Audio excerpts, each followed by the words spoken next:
Hello guys, welcome to Bigg Boss review. నేను మీ Daniel Prakash. ఈరోజు బిగ్ బాస్ హౌస్లో మిడ్ వీక్ ఎలిమినేషన్ అయితే జరుగుతుంది. అయితే రాత్రి అందరూ పడుకునే టైంలో ఇంకా ఆల్మోస్ట్ డే కంప్లీట్ అయిపోతుంది అనుకునే టైంకి ట్విస్ట్ అయితే రివీల్ చేశారండి. సో హౌస్ సైరన్ మోగించి మరి ఈరోజు ఒకరికి రాత్రి బ్యాడ్ డేగా జరగబోతుంది, అది ఎవరో మీరే తలుచుకోండి అని చెప్పేసి ఒక ట్విస్ట్ అయితే రివీల్ చేశారు. అందరూ షాక్లో అయితే ఉన్నారనమాట. షాక్లో అంటే ఎవరు వెళ్ళిపోతారు, ఏం జరగబోతుందని ప్రతి ఒక్కరూ ఒక టెన్షన్లో అయితే ఉన్నారు. ఈ ఎలిమినేషన్లో నామినేషన్లో ఉన్న వాళ్ళు వెళ్ళిపోవచ్చా, నామినేషన్లో లేని వాళ్ళు వెళ్తారనేది కూడా వాళ్ళకి అర్థం కాలేదు. సో బిగ్ బాస్ ఏంచో అందరికీ లగేజ్ అయితే ప్యాక్ చేసుకోమని అయితే చెప్పారు. ఆ రకంగా ఆలోచించి అందరూ ఇంకా ఒకరికి ఒకరు సారీ చెప్పుకుంటూ అందరూ బాధపడుతూ నేను వెళ్ళనని చెప్పేసి బాధపడ్డారనమాట.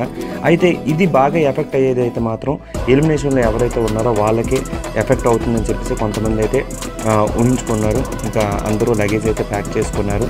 ముఖ్యంగా ఆదిత్య ఓం గారికి అయితే ఇది జరగబోతుంది, మీ అందరికీ ఆల్రెడీ తెలుసు. సో ఈ మిడ్ వీక్ ఎలిమినేషన్ అనేది సడన్గా రాత్రి ట్విస్ట్ రివీల్ చేసేసరికి వీళ్ళందరూ హౌస్మేట్స్ అందరూ భయపడ్డారు.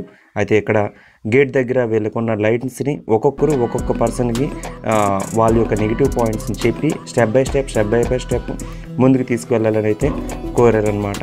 అయితే వాళ్ళలో ముగ్గురు నుంచి ఉన్నారు, విష్ణుప్రియ అండ్ నైని, ఆదిత్య ఓం. యాక్చువల్లీ గట్టిగా చెప్పాలంటే ప్రేక్షకులు ఓటింగ్ మేరకు కంటే వీళ్ళు హౌస్ మేట్స్లో ఉన్న వాళ్ళ అభిప్రాయాన్ని ఎక్కువగా తీసుకొని, హౌస్ వాళ్ళ మీద అభిప్రాయాన్ని తీసుకొని లోపల ఉన్న పర్సన్ని వాళ్ళుగా బయటికి పంపించే కార్యక్రమం అయితే పెట్టారండి. ఒరిజినల్గా చెప్పాలంటే నైనిక ఆదిత్య ఓం కంటే లీస్ట్ ఓటింగ్లో ఉంది. సో ఈ రకంగా ఆలోచించినా సరే మోస్ట్లీ హౌస్ మేట్స్ అందరూ ఒక్కొక్కరుగా వాళ్ళ పాయింట్స్ చెప్పుకుంటూ హౌస్ మేట్స్ని అయితే ముందుకు పంపించాలి. ఈ 3 మెంబర్స్ ఎవరు బయటకు వెళ్తున్నారు, ఎవరు బయటకు రాబోతున్నారు అని మీకు తెలుసు. So Nabeel is the eliminated candidate. Thank you so much.